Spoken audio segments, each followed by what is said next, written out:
Good morning, viewers and listeners of Concerned Citizens Media. Thank you again for joining me. Today is May the 10th, 2022. I always appreciate you coming back to my channel. So I will share some news with you. The first one is about the Ethiopian government blocking or closing main road, very essential road. Any road is very essential anyway for communication, for delivery of goods. So the road between Negele and Adola is about 120 kilometers closed purposely, closed by Ethiopian government to increase the suffering of the residents. So let's listen to the just very short uh, media presentation. I think GM, Gada Media. Let's listen. It's in Afaan Oromo. Gara magaalaa Adoolaa geessu ji'a tokko oliif cufaa jira. Kibba Oromiyaa godina Gujii Bahaatti daandiin magaalaa Negele irraa ka'ee gara magaalaa Adoolaa geessu ji'a tokko oliif guutummaatti cufamee jiraachuun ibsame. Hojjetaan waajjira fayyaa magaalaa Adoolaa nageenya isaaniitiif jecha eenyummaa isaanii ibsuurraa of qusatan tokko akka jedhanitti godina Gujiitti daandiin kiiloomeetira 120 dheeratu kan magaalaa Negele fi Adoolaa wal quunnamsiisuu ji'a tokko oliif mootummaa biyyaan bulcha jedhuun cufamee jiraachuu himan.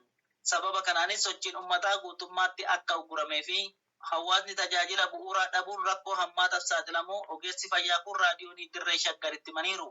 Sababa oopereeshinii waraanaa gaggeessina jedhuun daandiin kun magaalaa guddoo godina Gujii Bahaa Negele irraa ka'ee gara magaalaa Adoolaa geessu guyyoota 30 darbanitti konkolaataan uummata deddeebisuun magaalaa Adoolaa akka seenne dhorkamee konkolaataa waraanaa qofti loojistiikii lolaa deddeebisaa akka jiru dubbatan. Kanumaanis namoonni baatii tokko dura magaalattii seenan karaa ba'an dhabanii hanga yoonaa dhaqaa gala dhabanii rakkachaa jiraachuullee himaniiru. Akkasumas namoonni sababa garaagaraatiin magaalaa Adoolaatiin ala turan karaa deebi'anii galan dhabanii magaalaa Negele keessatti rakkachaa akka jiran ibsanii sababa kanaan maatiin hedduun addaaf faca'ee jiraachuu himan. Sababa cufamuu karaa kanaatiin uummanni rakkoo gurguddoo keessummeessaa jiraachuu kan ibsan ogeessi fayyaa kun dhukkubsattoonni Okay, there's an advertisement coming in the middle. Lemons, lemons, So, lemons. The world is so full of lemons. When you become an buufata fayyaarraa gara hospitaalatti xalayyaan yaalaa barreeffameef karaa deeman dhabuun du'aaf saaxilamuu dubbatu. Kana malees namoonni qarshii qaban hooggantoota waraana mootummaatiif qarshii guddaa maddaa yookiin gubboo kennanii lubbuu maatii isaanii yoo oolfatan ilmaan hiyyeessaa qarshii hin qabne ta'anii carraa du'aa qofa eeggataa jiru jedhan. Dabalataanis ambulaansii buufataalee fayyaa duraan itti fayyadamaa turan waraanni mootummaa fudhatee dhimma waraanatiif oolchuu isaatiin dubartoonni ulfaa hedduun geejjiba gara hospitaalatti ittiin geeffaman dhabanii lubbuu dhabuu ragaa ba'u. Yeroo ammaa buufatoonni fayyaa godina Gujii Bahaa hundi ambulaansii akka hin qabne kan himan ogeessi kun sababa cufamuu karaa Negele Adoolaatiin meeshaan dhiyeessii magaalaa guddoo godinarraa garas geeffaman guutummaatti waan adda citaniif uummanni magaalaa Adoolaa rakkoo qaala'insa jireenyatiin dararamaa jiraachuullee raadiyoonii Dirree Shaggaritti himaniiru. Kan gabaase wabii waaqoti. Itoophiyaa keessatti. So this is a criminal act anyway. It's a very criminal act done in a different way. The government of Ethiopia already put Oromia under total war, declared total war against the whole people. We have been witnessing civilian days, 18 over there, 40 over here, so many civilians killed by this government by using drones and airstrikes. Now, almost according to this report, for a month, the road, the main road from Negele to Adola is totally closed. Only the military use the road for transporting whatever they need for, for continued massacre on Oromos. It's a very, very tough situation, really. What kind of criminal government we have really in Ethiopia? Very cruel, very brutal government.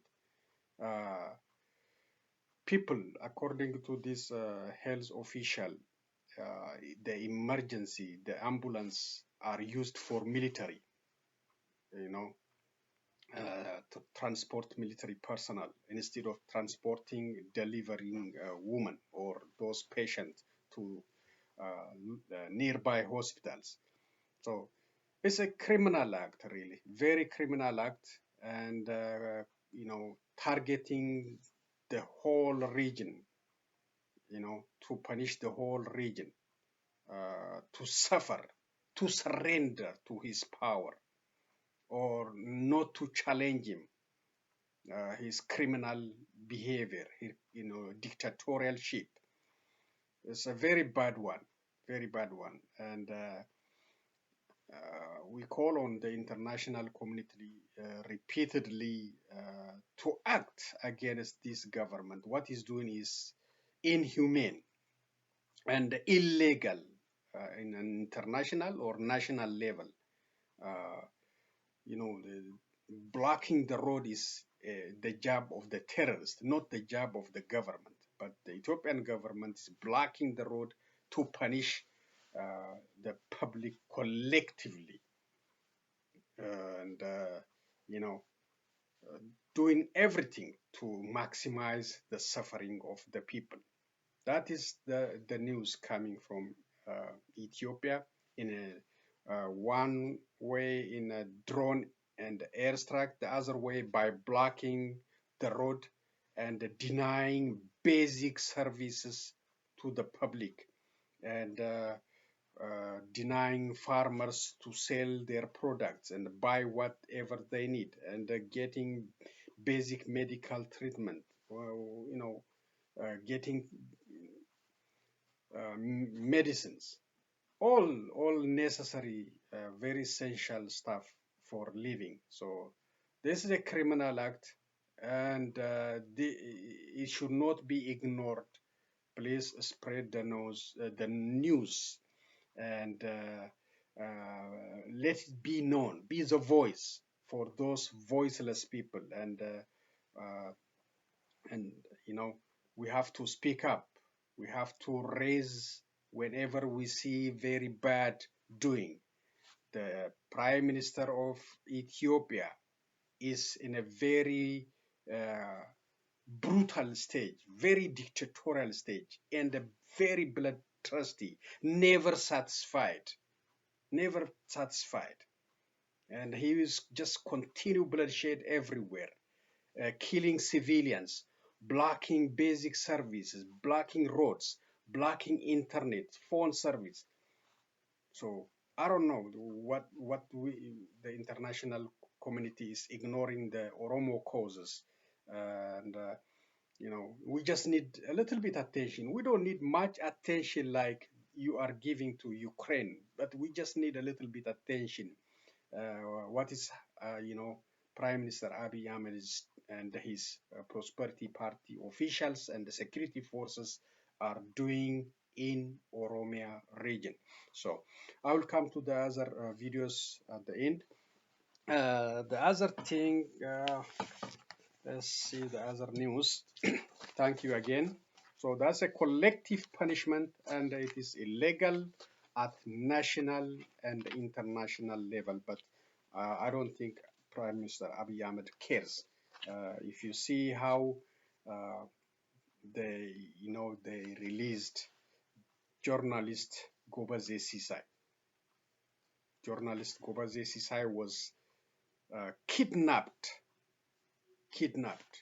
by, according to the information, he was kidnapped from his home by security forces, intelligence operatives undercover operatives from intelligence service and peace and defense forces jump over the fence of his house fence and kidnapped him at night and kept him unknown location for many days since Eid, many days, thanks to the international campaign, Twitter campaign by Ethio 360 and other social media activists.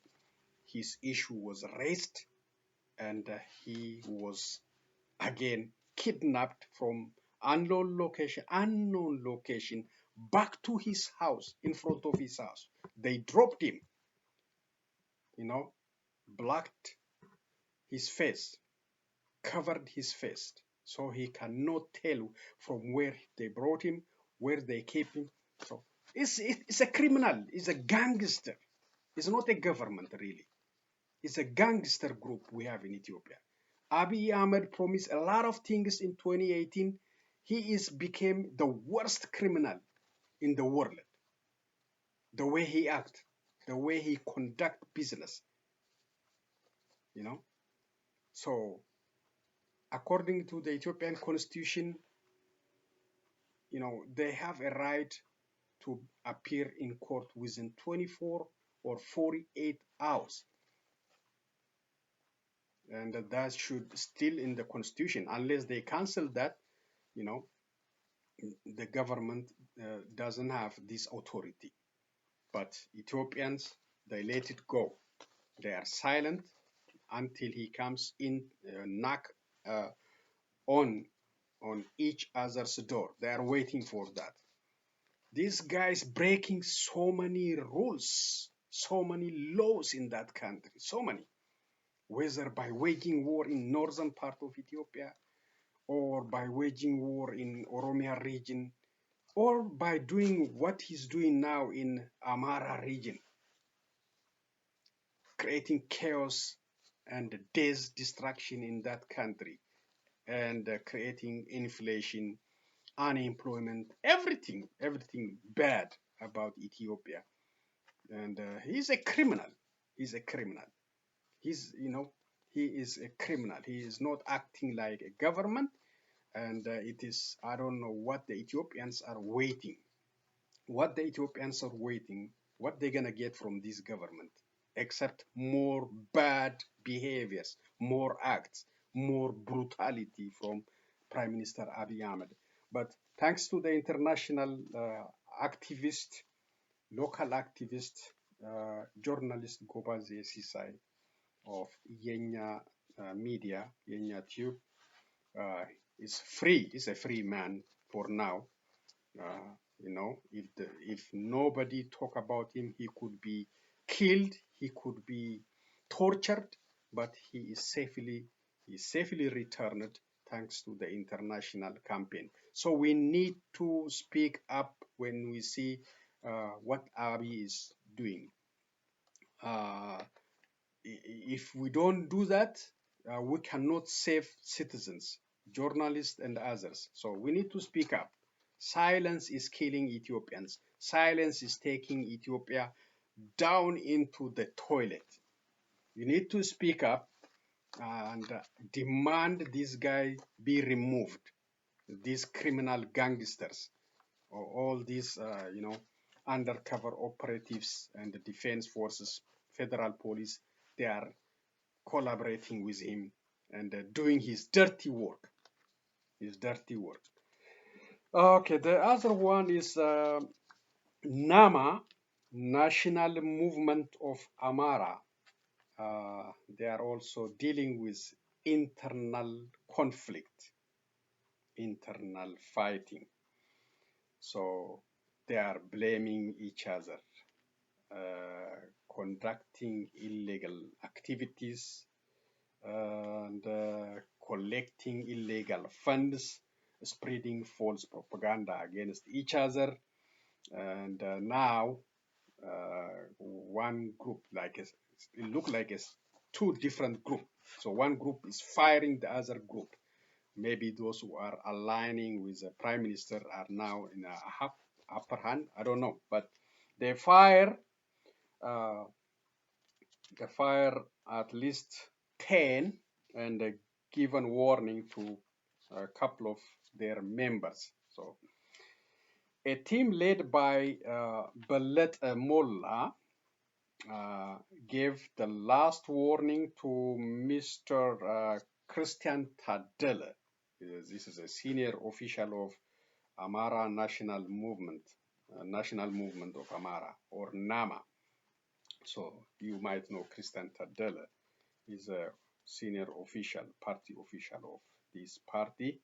And two others, Haptamu Belaine and Mr. Bekele Monbal. Bekele Monbal and Haptamu Belaine. These are left with warning. The following 10 are removed from the party's official administrative business. I'll read their name quickly. 1. Mr. Antana Slashi Merit. 2. Mr. Subalau Mulat Zaleka. 3. Mr. Nugus Yilikal Yalo. Number 4. Mr. Alamu Walde Akale. 5. Dr. Getahun Sahle Walde. This is Central Committee member, also removed. 6. Mr. Yemane Brahan Muchu. 7. Mr. Guade Kasi Walde. 8. Mr. Sentayo Tasfau Siyum. 9. Mr. Iskender Lemma Bekele. And number 10, Mr. Getane Worku Yirdau. So these are the 10 members of National Movement of Amhara in Amharic. ABN members removed from party's official administrative business. So there's infighting between these NAMA members and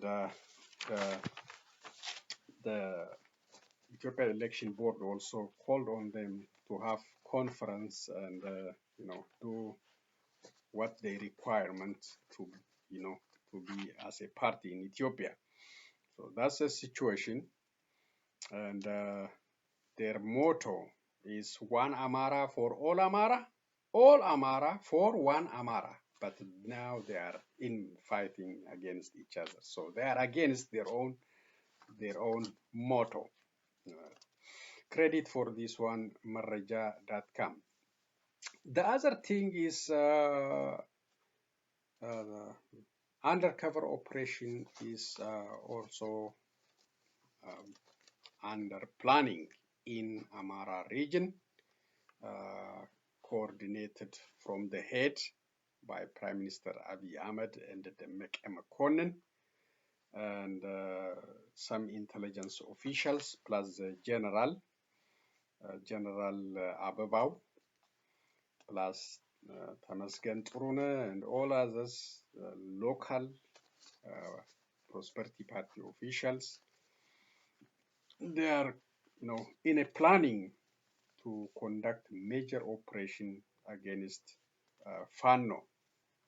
So this is already reported by Ethio 360, and it's going to happen in a couple of days. We don't know when, but they have the intelligence according to the information they talked about on their media. So that's a major operation. It's a plot against Fano because it's a threat not only to them but also to other regions. If they can do it safely, that's fine. But they give the money They provided the weapons, they provided the training. Now they are struggling with it and they are plotting to dismantle it. Okay, the other thing is the northern part between Tigray and Eritrea also is not a safe zone yet. Still, uh, gunfires are reported between these two regions, and it's not clear who is fired. The accusation is like Eritreans started the firing heavy artillery to Tigray region. So that's also is a boiling point, and it's not safe yet. Okay, Somalia region says allocation of emergency budget to border security hampered response to droughts. Muhaddin Abdi Farah, deputy head of the Somali Regional Finance Bureau, told a local news agency that the region's response to the drought was weakened because it was forced to allocate the entirety of the emergency budget to the protection of national borders previously guarded by federal forces who were sent off to war in the north. The Eastern Command of the Ethiopian National Defense Force was dispatched to the war. Subsequently, regional forces, including police and the militia, took the mission of protecting the 2,500 kilometers long national borders, Muad'Dib said. Muad'Dib also said that 2.5 billion Ethiopian birr of anticipated revenue has not been gathered because of the drought. Furthermore, pressures caused by the drought have caused the regional state to borrow 500 million Ethiopian birr, an amount to be deducted from the budget allocation for the next fiscal year, according to the deputy head of the region's finance bureau. He further alluded that 1.2 million cattle had died in the region as a result of the drought, and potential revenue from cattle sales has negatively impacted the collection of the aforementioned amount of revenue. According to Muhaddin, a budget of 1.8 billion allocated to building new infrastructure projects on water, education, health, and related affairs was also diverted to mitigate the problems caused by the droughts. The Somali region has been battling one of the worst droughts to date.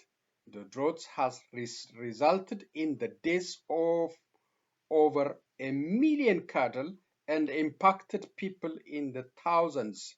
International partners, including the United States, are delivering humanitarian assistance to the region, even though it was previously reported that 275 million US dollar was remaining to meet the prevailing needs.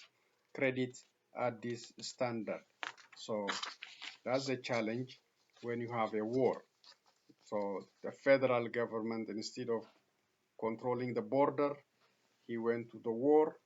So the border now is protected by the regional government, and they are paying heavy price for that.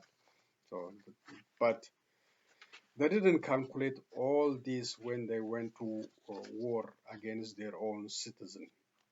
No calculation. All so many days, distraction, mess, budget allocation, mismanagement, all shortage of drought. Even the drought is a result of mismanagement. They hide from the international community so we cannot get aid for political advantages. They don't want to talk about negatives. So Somalia region is they are strong for expressing, telling us the truth. You know. You can't hear that much from Oromia region. Okay, let's see the good news. This looks like a good news about telecom. Addis Ababa, Ethiopia, Reuters. Ethiopia's state telecom launches 5G series in capital city Addis Ababa. State-owned State-owned operator Ethio-Telecom launched a 5G mobile phone service on Monday in a key step ahead of competition from the new entrant in an industry that has been closed for international players. Next generation 5G networks can provide data speeds at least 20 times faster than 4G and are seen as important for emerging technologies like self-driving cars and enable communications and interconnectivity between smart devices. Ethio-Telecom Chief Executive Officer Frehiot Tamru said the service will first be available in the capital Addis Ababa before eventually spreading to other parts of the country. The 5G service is launched in selected places in Addis Ababa, she said, at a launch event. In the coming 12 months, we will have 150 5G sites in Addis Ababa and outside Addis Ababa. Frehiot didn't say how much deploying the network would cost. Ethio-Telecom, which has 64 million subscribers across the nation, said in a separate statement that China's Huawei Technologies was its equipment supplier for the network. Huawei Technology. It recorded a 6.7 rise in revenue to 28 billion birr, 544.40 million in its half year to December 31st. The government launched a tendering process for selling a 40% stake in Ethio-Telecom to private investors last June. In March, the government said it had postponed the planned partial privatization because of the prevailing economic environment domestically and globally. In December, industry regulator Ethiopian Communication Authority said it had also suspended a tender process for a second telecommunication license, which it said would relaunch in the near future. The Horn of Africa country of about 110 million people sold only one of two full-service licenses on offer in May 2021. The winner of the first license, a consortium led by Kenya's Safaricom NR, Vodafone, and Japan's Sumitomo is in the process of setting up its network ahead of a planned commercial launch due anytime now. The licenses are considered a big prize in the country's push to liberalize the economy, which had been one of the world's last major closed telecom markets. Credit Reuters Addis Ababa. So that's a good thing. That's a good thing. We have a challenge of communicating with our loved ones back home. It's a very tough one. So we need, we need 5G, very strong internet to have a smooth FaceTime communication with our loved ones back home. So it's good. We appreciate when we hear good news. And we don't like bad news. We don't like the killing of civilians, the kidnapping of journalists, and all these criminal activities. We don't like it. We don't like it. When we hear about it, we will condemn it, and we will expose it. We speak to the global community, and we will demand justice for these illegal doers, and we demand resignation of the authorities. We need accountability, and so now accountability is lacking in Ethiopia. The United States support for the Sudanese tri-party political process. Press statement, Ned Price, Department spokesperson. The United States reiterates its strong support for the combined efforts of the United Nations Integrated Transition Assistance Mission in Sudan, UNITAMS, the African Union, AU, and the Intergovernmental Authority on Development, IGAD, to facilitate a political process to restore a civilian-led transition to democracy in Sudan. We welcome the outreach and the progress made to date. As the process moves forward and facilitators begin conversation with the stakeholders on the substance of a solution, we are convinced that the UNITAMS AU IGAD facilitated process is the most inclusive mechanism to achieve an urgently needed agreement on a civilian-led transitional framework. We continue to encourage all Sudanese civilian and military actors to utilize this process to achieve democratic progress and national stability. In recent phone calls with the Sudanese civilian and military leaders, Assistant Secretary for African Affairs Mali Fee welcomed the release of political detainees in the past few weeks. At the same time, she pressed for full implementation of promised confidence-building measures by the Sudanese military, including lifting the state of emergency and the release of the remaining political detainees. She stressed the need for all stakeholders to participate constructively in the UNITAMAS AU IGAD facilitated process and to make rapid progress on the framework for a civilian transitional government.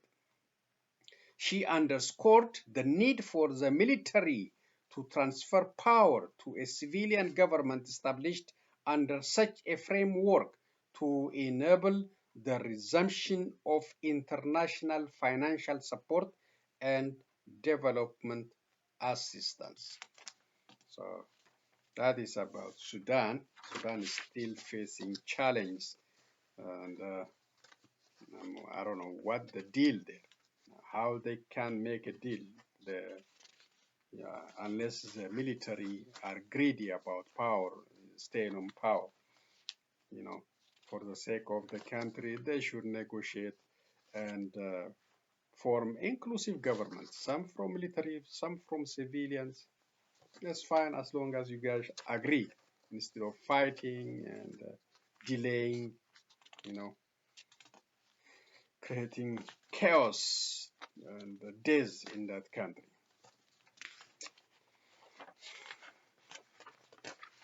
Okay, the Department of State celebrates the groundbreaking of the new U.S. Embassy in Doha, Qatar. This is for media notes, Office of the Spokesperson. So the United States is getting a new embassy, groundbreaking, highlighting the deepening ties of friendship between the United States and Qatar. The Overseas Building Operations, OBO, the U.S. mission in Doha, and other U.S. and local officials broke ground today for a new U.S. embassy in Qatar's capital city. Located on a 12.3-acre site in a new diplomatic zone in Doha's Wadi al-Banat district, the new U.S. embassy will support the continued expansion of U.S.-Qatari diplomatic, security, and commercial relations. Richard Kennedy, architect of Phoenix, Arizona, is a design architect. American International Contractors, Inc., special project of McAllen, Virginia, is a design, build, contractor, and KSST of Washington is the architect of record. An estimated 110 million will be invested in the local economy, and approximately 1,200 third country nationals will be employed during construction. The new U.S. Embassy is scheduled for completion in 2026 and will provide a future forward resilient platform for diplomacy in Doha, Qatar. Since the start of the department's capital security construction program in 1999, OBO has completed 171 new diplomatic facilities. OBO currently has more than 50 active projects in the design phase or under construction worldwide.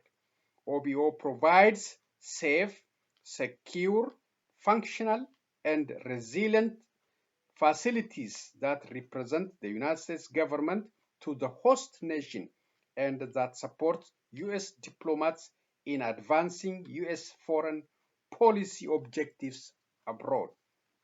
So that's a good news. We are getting new embassy in Doha, Qatar. It's brand new, and it's also giving employment opportunity for at least 1,200 from third country, plus all these other engineers, contractors. So thank you. So let's see a couple of videos and finish today's presentation. I appreciate again for you being here.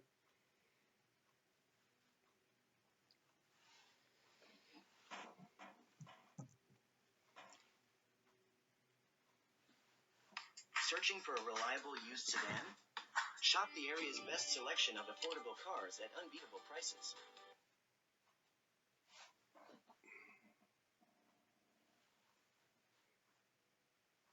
Okay, just a minute.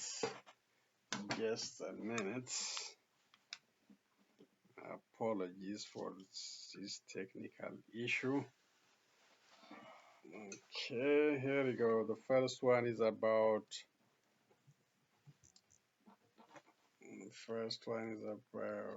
some recognition for students' achievement in Oromia region, and I will have comment after that. Then one more about Sri Lanka, the crisis in Sri Lanka. There we go. Akka naannoo Oromiyaatti bara barnootaa 2013tti barattoonni 200,000 fi 53 qormaata biyyaalessaa fudhatanii jiru. Kanneen keessaa barattoonni 226 qabxii olaanaa galmeessisanii jiru. Guyyaa har'aas magaalaa Adaamaa galma Abbaa Gadaatti barattoota qabxii olaanaa galmeessisan kanneeniif beekamtiidhaa fi badhaasni garaagaraa kennameefii jira. Ani maqaan koo Hawwiitaa Soon jedhama. Mani barumsaan irraa dhufe mana barumsaa bultii addaa waamaa wadamee Adaamaarraadha. Qabxiin koo So these are some of the high achievers in the national examination and recognized by Oromia regional government. Sagantaa adda addaa baasaniis na qo'achiisu turani. Erga mana barumsaa kana galee boodas immoo sagantaa adda addaadhaan qo'achuudhaan hiriyoota koo wajjiniin qo'achuudhaan laayibireerii fayyadamuudhaan qabxii kana fiduu dandeenyeerra jechuudha. Maqaan koo Barataa Hundee Tafariin jedhama. Ani mana barumsaa bultii addaa waldaa misooma Oromiyaa Damee Adaamaarraan dhufe.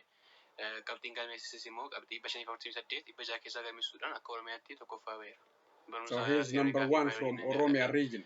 Garuu barumsa fiiziksii taakulama gahee man jibbee umalatti dubbisuu dhiiseen ture. Garuu gorsa hiriyoota kootiin gorsa barsiisota kootiin akkan seeraan dubbisee akkam hojjechuu danda'u sirriitti na barsiisanii sirriitti na gorsanii. So he was challenged. He was talking about physics. You know, he was very bad in it at first, then but he listened to his advice from teachers and he made the best. Qabxii dhibba jaha keessaa dhibba shanii 25. Waldaan misoomni Okay, Oromiyaa this is also caalaa barattoota shamarraniif baay'ee gaariidha. 525 from 600. Mana I yeroo don't know. hojjetu otomaatiin kee hojjechuu It should be dandeessi. A, yeah? Gargaaru jira. Yeroo qo'annaa dhabuu dandeessa. Asitti garuu yeroo kee hundumtuu barumsaaf qo'annaadha waan ta'eef waan hojjennu qabnu qo'annaa iddoo nu galetti barsiisota gaafa na barsiisotas yeroo hundumaan It was not like this when I was at school.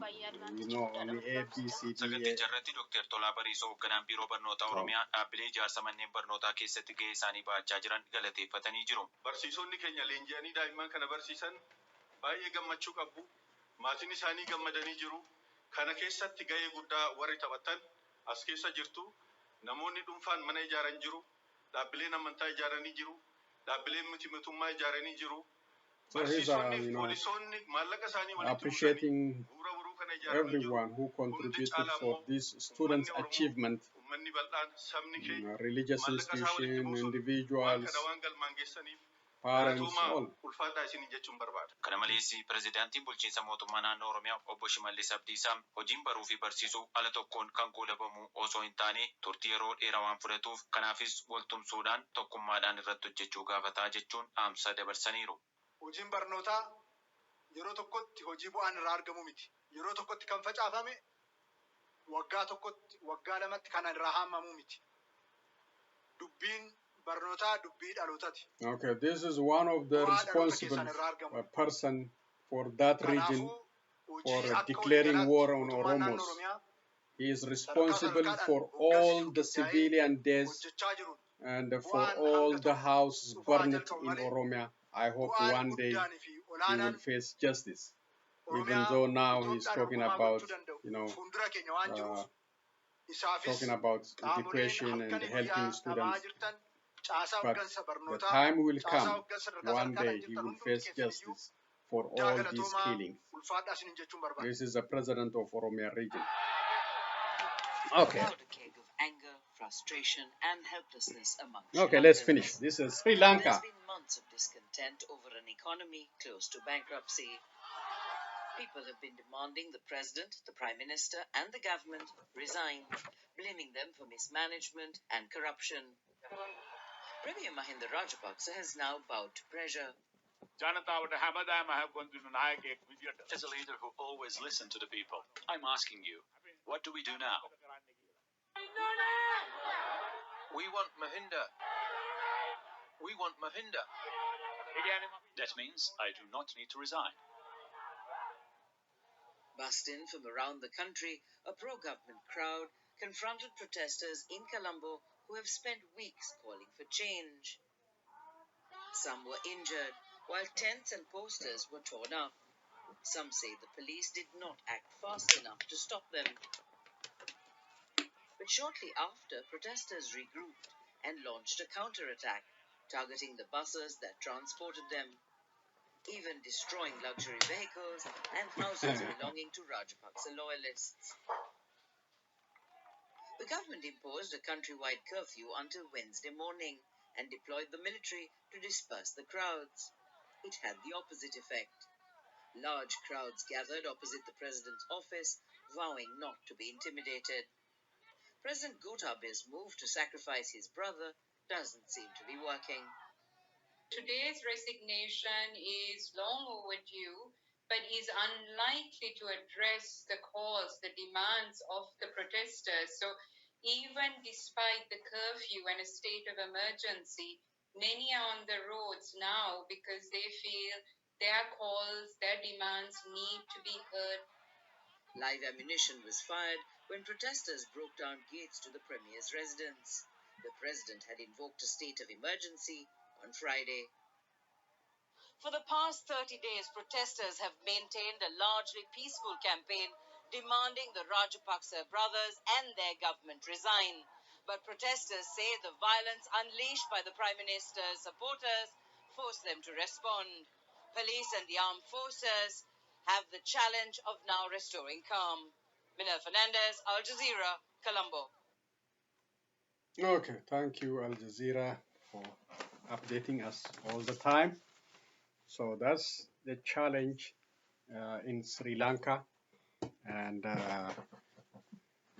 you know, the inflation, all the price increase and basic foods, plus other uh, administrative issues. So they did, the people are very determined for almost a month non-stop protesting against the government. The prime minister and the president, they are one, from one family.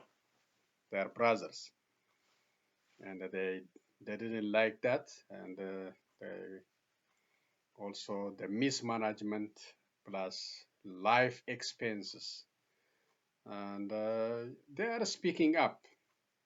They are not like Ethiopians. Ethiopians are fighting internal fight instead of challenging the government. Our government is telling us, hey, if you don't afford living in town, just live in countryside. If food is expensive, just go eat weeds. They're just giving us stupid answers because we are stupid. We don't challenge them. We don't challenge them face to face. It is the responsibility of the government to give a reasonable answer and find a solution for the public. But since we are stupid, they are playing on our mind, and we don't challenge them. And they are going around and creating internal fighting for the benefit of the Amhara, the benefit of the Gurage, the benefit of Oromo. So we are fighting inside, so we cannot challenge them. That is the situation. When it comes to the student achievement, I congratulate all these 226 students from almost 200,000 students in Oromia region. I think from national level, I think from 200,000 plus, 200,000. So only 226 students get the highest point. And the one you saw in the video is some of those students. And it's a big achievement, like 548 from 600, 535, 525. So these are like A students. So I listened to Shabo Media yesterday. I think he expressed concern about sending those brilliant students into Amhara region, into Afar region, or into other unstable regions. So he suggested, he recommended, very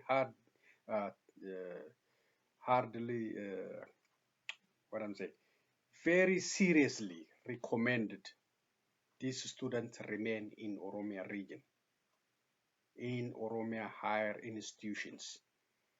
If that is not impossible, he encouraged the international Oromo scholars to sponsor those students into foreign countries. That is his suggestion.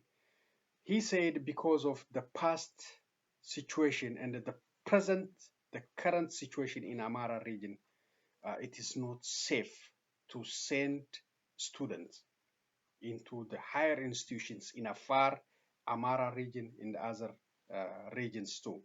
So in the past, students were thrown through the window, killed, and also attacked in this region. So he's very seriously Shabo Media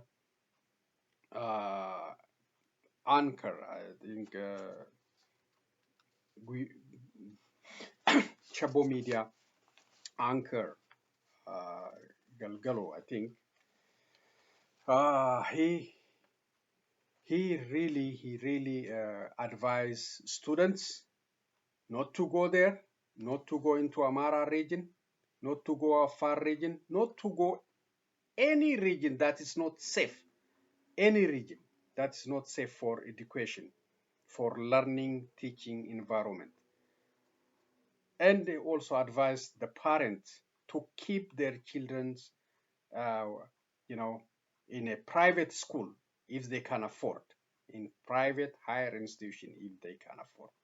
And he advised them. Other than that, if they send to this region, they have to expect a body bag to come back with a body bag. So that's a very serious advice, and it's very serious warning for those highly achievers, those who are recognized in this video, not to go to this very dangerous, volatile area, and very, these regions, they have bad attitude against the Oromos. So until the responsible government established in that country, I think each region should keep their own students in each institution. That is the best solution for now. And under this very tense situation, under this very hateful situation, it is not safe to send students from region to region. And nobody is taking responsibility at this time. Nobody. The government is incapable, doesn't have legitimacy, the authority to take care of the citizens. So it is better to keep the students in their own region, especially those from Oromia region, to stay in Oromia region. If not, look for international sponsors. And it's also, there is, he put the responsibility on us. I don't know how to do it, but those international scholars, those who are working with universities in Canada, Australia, United States, or Sweden, UK, Germany, France, wherever, if you are working in international institutions, please help these students.